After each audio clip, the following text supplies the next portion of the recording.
Hello and welcome to Wake Up with Dr. Cheryl. Our show is about transformation in wealth on all levels, whether it is money, assets, relationships, nature, spirituality, and especially love. There is wealth in all of these. It's time to wake up and say. We have two change agent guests on our show this evening. This is the second and final segment of our two-part series with Lee and Julie Hartman.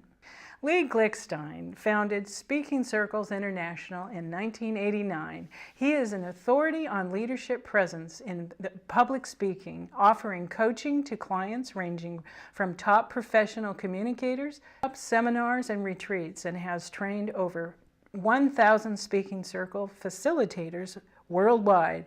He is an author of Be Heard Now, Tap into Your Inner Speaker and Communicate with Ease.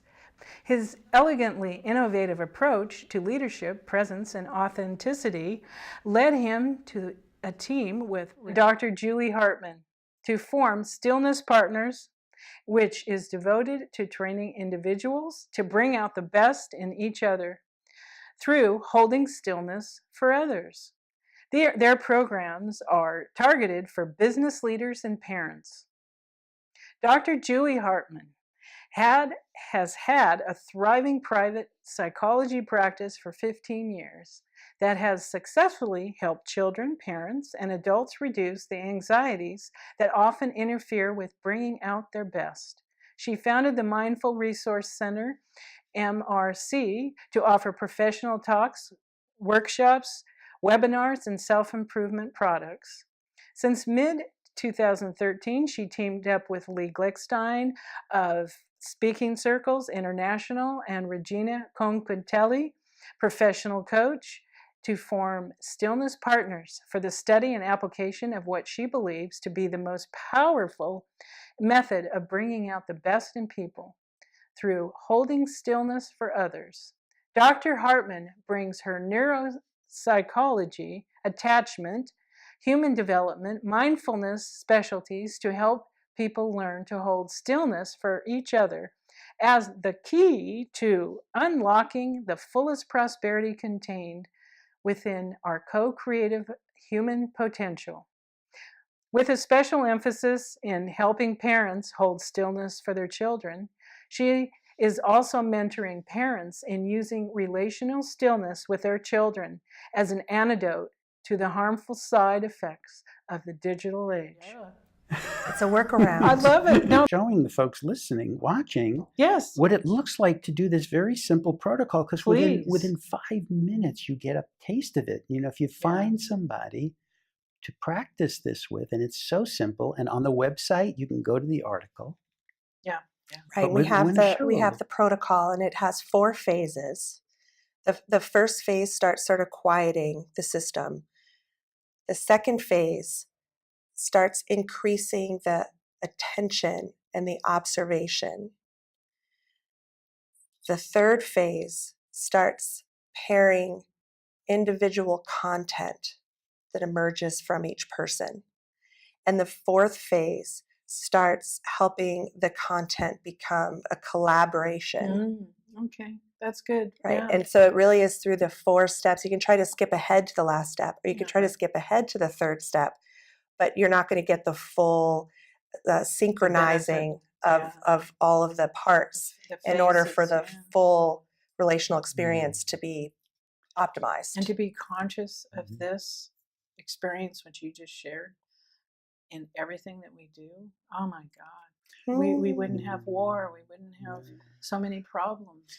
Yes, that's right. We firmly believe that this 5-minute exercise, maybe 6-minute exercise, is the foundation for prosperity. Just any 2 people of goodwill who want to be better communicators, better listeners, better holders of stillness, better people, better at bringing out the best in people, having trust in their field, having better co-creativity, having human synergy, more pleasure in connecting with people. And Well, please, you just. I want to talk. Yeah. You Ready to do it? Please. We're going to give it away. Yes, no. We're giving it away. If you want to That's give right. it giving away. it away. Yes, we are. Yes, we I are. love it. Thank you. So let's say Yes, we are. okay. We're going to kind of talk through some of the phases rather than, because there's a lot of silence, which may not. Well, yeah. So the viewers can see, Yeah. you know, and feel it and hear. So we're gonna accelerate it because there are periods of silence that won't be as interesting for your viewers. Well, so we start with demonstration. We start with closing our eyes and breathing down. You could even start with movement, running or jumping around and screaming if you want, if that helps you relax. But then eventually you sit down, face each other, and take a few minutes in letting gravity have its way with you. And then after a certain amount of time, we say, okay, let's gently open our eyes.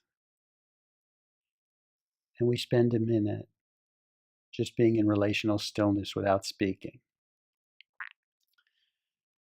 And that is timed, actually. And then let's say I am going to be leading. I'd say after that minute, okay, a breath with our eyes closed, going back to our own presence, sensing the connection with the other person so we don't have to make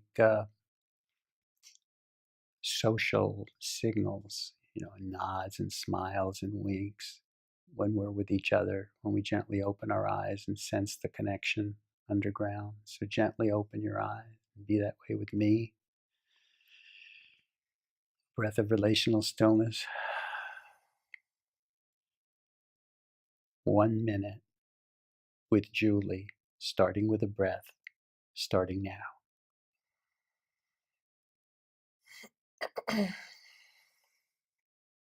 So I'm going to reflect on this experience. It's pretty amazing. I feel supported. I feel like you're present for me. I feel like I can kind of say anything. I could fumble. I could not make sense. And you're not judging me or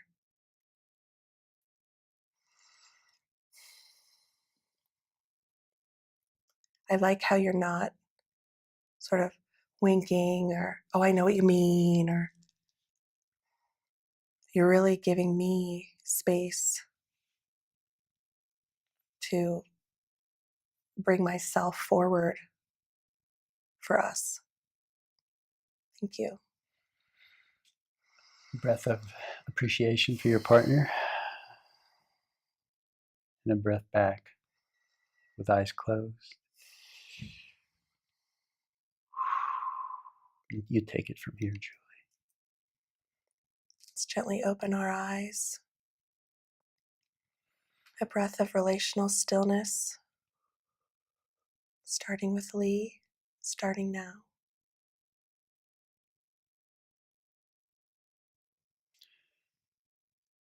So I am imagining that there's something useful wants to come through me for the purpose of listeners, viewers, picking something up that could be extraordinarily useful for them. So I'm sourcing from stillness between us because I'm mostly interested in this space that we've created of co-creative juice. Yeah.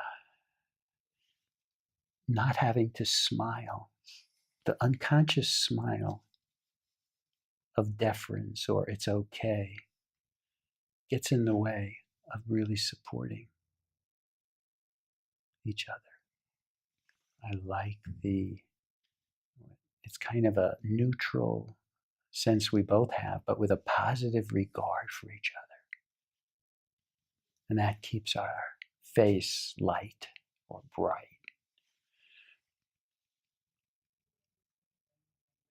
Thank you. Breath of appreciation for your partner.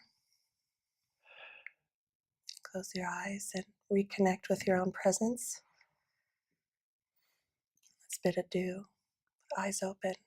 Thank you. Julie. a taste of how it starts in its tentativeness and not knowing. And then as you do a minute and a minute. Is that why you put your finger on? Yeah, that was a signal. Okay. This is a signal that you have 15 seconds or less to finish what wants to come through. And we'd actually have a timer that would beep, beep, okay. beep, beep, beep in this so that we don't have to be looking. Yeah. But what happens if you go on with a minute and a minute, content start, especially if you work together or have a family together or do any projects together or have challenges, what tends to come up from the stillness is inquiry into what's important to get to that you might not have gotten to had you not gone into who the heck knows what's coming up. We're just being with each other, sourcing from stillness. And this is how we do business and make our decisions. We don't just say, we just don't brainstorm and say we're going to do, well, we may brainstorm and say, let's do this, let's do this. But you give each other that space, whatever you want to call it, to co-create and then come up with your own genius ideas. So what winds up happening is when there's this quieting of the nervous system, and there's a stripping away of the typical social patterns of signaling and smiling and wanting to make sure you understand me and I'm making a good point and you like what I'm saying, therefore I'm going to continue with this point. Our body language is so impactful. What's fascinating is it accelerates and prioritizes what wants to come through. It's really interesting when I do this with my children. Both of them, it tends to be all about love. Daddy, and you take me miniature golfing. Mommy, I love you. And they just sort of, and it concentrates what really matters. Boom. And see, that wants to come forward. And so what happens when you practice this, and you actually don't have to practice it too much, but if you practice it regularly, then it accelerates getting to prosperity. And it's so calm. Because it concentrates what matters. Because prosperity comes through calm, not through frenetic. Through stress, right? When adrenaline's in the mix and it's I'm trying to make a point, and you have to kind of understand me. No. When it sources from calm and restful state of safety and concentrated See, that's where content. The creative flow comes from. I think the greatest. You got it. The greatest enemy of co-creativity is conversation. Is conversation that goes back and forth, building. Sometimes there's a space for this. Sometimes there's a space for it, and it's fun, and you can get places. But I know in this situation, I want to ask questions so I can pull out more information. Please. So for the viewers. I mean, that's why. So I totally appreciate what you're saying. In brainstorming, that this is it's okay. It's typical. And I would suggest we're in stage 4, right? Because you're familiar with relational presence and relational stillness. I think from Lee's work, and then from some kind of reading up on what we've done. But then clearly, clearly you're a practitioner of this. You meditate, you hold space for your interviewers. So the fact that there's some crosstalk and that there's some interruptive inquiry, we're actually in. We're in it eventually in this stillness partner protocol. It becomes a conversation, but with a sense of listening from this place. I'm saying that this kind of over this crosstalk that just goes on and on, it's not letting people find something new. Their abundance within. You said it. Yeah. I totally get it. But once you have a lot of that, then you can bring it up to a low roar. Start ranting and screaming and sermonizing. But I'm doing it with one person at a time. I'm just So there's this value of it's about the stillness that's holding us all together. There are times when Lee and Regina and we call ourselves the triad. Yeah. We will be doing business from this place. And you can tell we're all excited because we've concentrated on what matters that we want to bring forward. But because we're so right, and because we're so mindful that none of that matters if we're not adequately holding stillness for each other. Because the holding stillness for each other, the relational stillness, that's the pre-communication. That's the work beneath the work.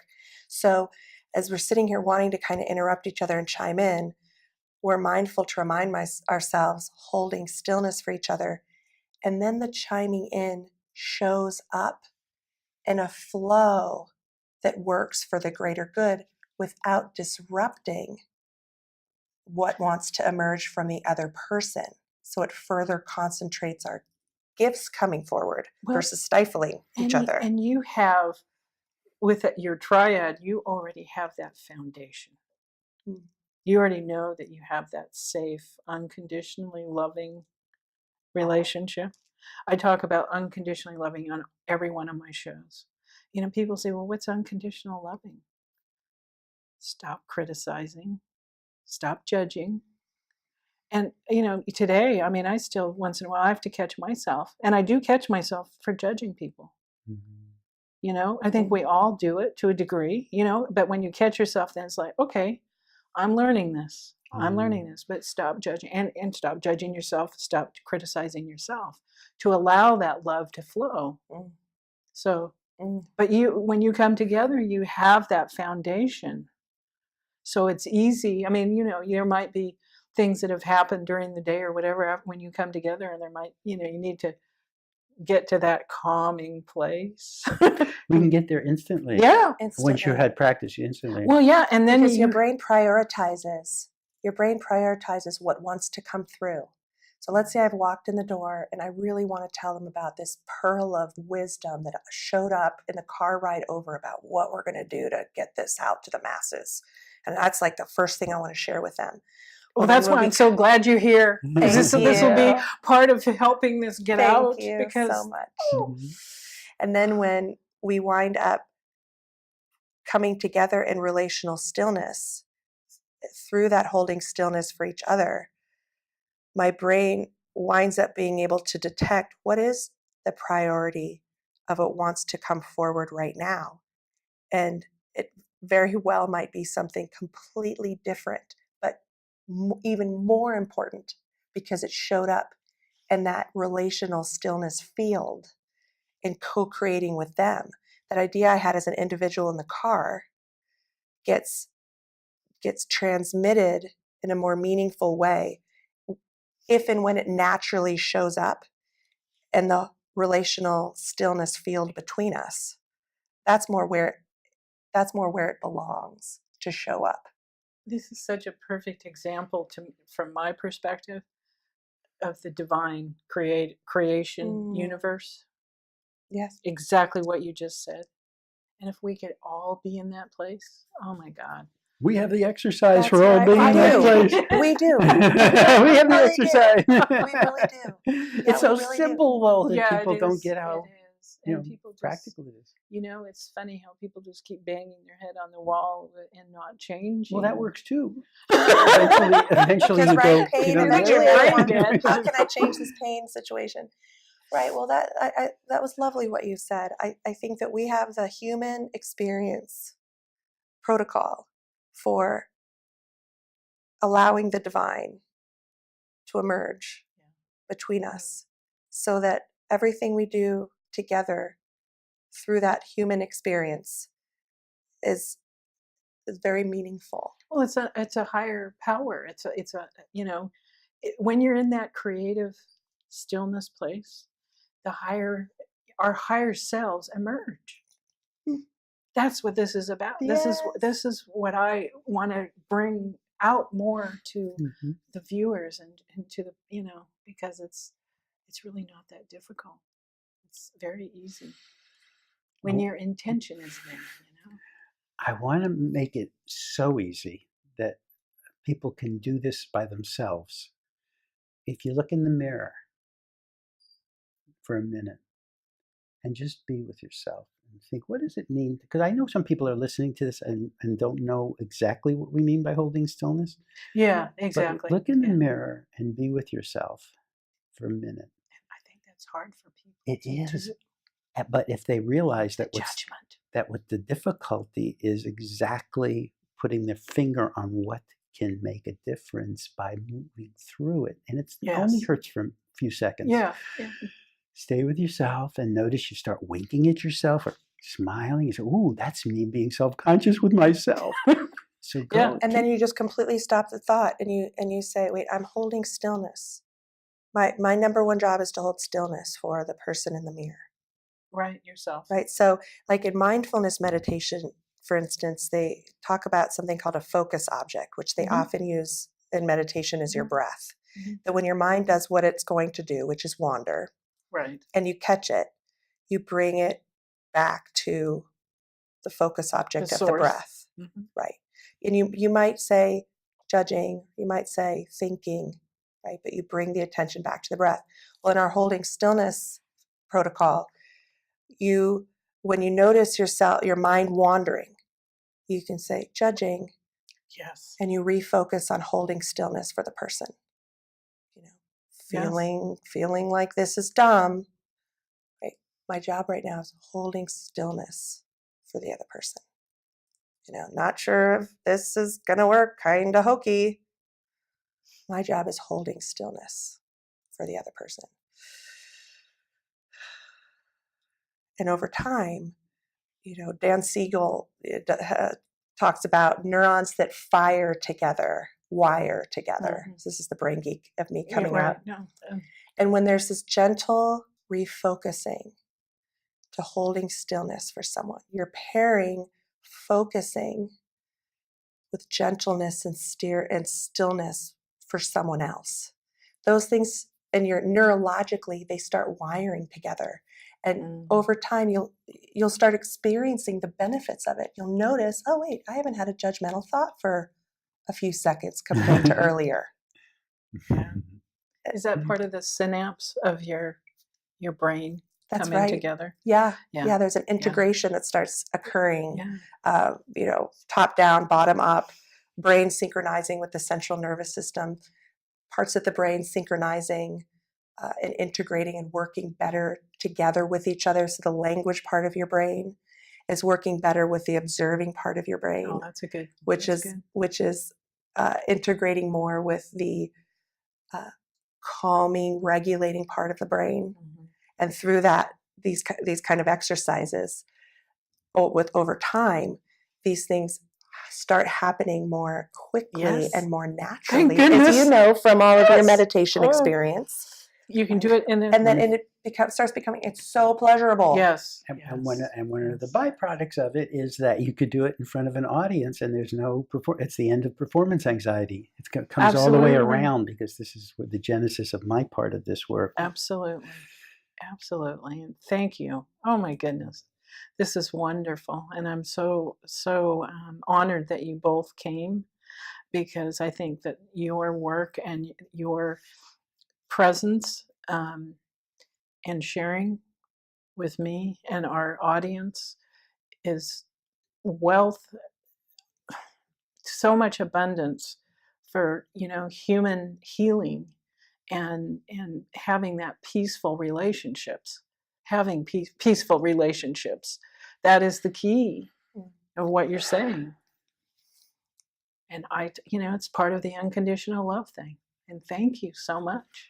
Thank you. Is there anything else Cheryl, that you would like to share before we close? Our time is almost up already. I want to hear something about how your children, some little part of what's so exciting about doing this with a 2.5-year-old, for instance. Oh, I tell you what is so amazing. So you are giving such a wonderful gift to your children to learn this as young as they are. Oh my gosh. And they can be examples for all the kids around them. Thank you. Right, because children, they're our biggest assets. Right? They're the ones who are coming in, when we think about evolution. Yes. They're the ones that are coming in with the most that humanity can offer next. Yeah. As children. Right. And I offer this to the children in my private practice. While I don't take them through the protocol at this point yet, I do hold stillness for the children in my private practice. And one of the things I think that's so meaningful about it is it helps me see the best in them and be able to help them see that I see the best in them, so that they can see the best in themselves. Oh, right. And it's the key. Right. That's the key. Relational stillness is the foundational parenting skill. It's the first one. Yeah, it is. Totally. And it's just becoming known. And I'm so happy that you came on here so we can spread it out there. Thank you. So my 2.5-year-old's sort of like, I don't want to go to bed, and and I'm starting to kind of feel that. Oh my gosh, it's bedtime. She doesn't get to bed. She's not going to wake up on time. And then I just, okay, wait. I need to hold stillness for my child. She can't hold stillness for herself yet. And the number one thing I do before anything else is I take a full breath of relational stillness. That step can't be skipped. And it sort of slows down time. And then from that place of holding stillness for her, a tool will show up, a parenting tool. Mm-hmm. Oh, sing a song about going to bed. Or have her stuffed animals invite her to come into bed. Or give her a little cuddle. Totally de-stressing everything. And all the different tools, they start showing up in that field of relational stillness. Yeah. And then the tools become more effective. Oh, this is wonderful. And thank you so much. I so appreciate it. I know we could go on and on. I'm just so honored that you came. Thank you, Cheryl. Very honored in the work you're doing, helping people discover the range of ways of achieving wealth. Yes. And thank you. Thank you.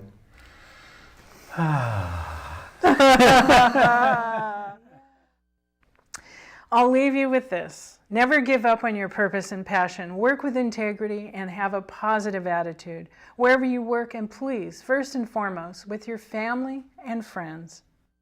Be grateful for what you have, who you are, and where you have come from. And be grateful for your freedom. And eat healthy. Good nutrition feeds the mind and your body temple. And don't forget to exercise. Feed your spirituality with meditation and prayer, with unconditional love. Love yourself unconditionally. Stop criticizing, judging, and allowing others to dominate the way you feel about yourself. And share your abundance and wealth with others. When you are engaged in your relationships, be present. Be mentally and emotionally present, 100%. Thanks for watching. When fear knocks, let faith answer the door. Money is like love. It kills slowly and painfully. The one who withholds it and enlivens the other, who turns it on his fellow man, by Kahlil Gibran. You are what you are and where you are because of what has gone into your mind. You can change what you are and where you are by changing what goes into your mind. By Zig Ziglar. Bye for now. Until next time.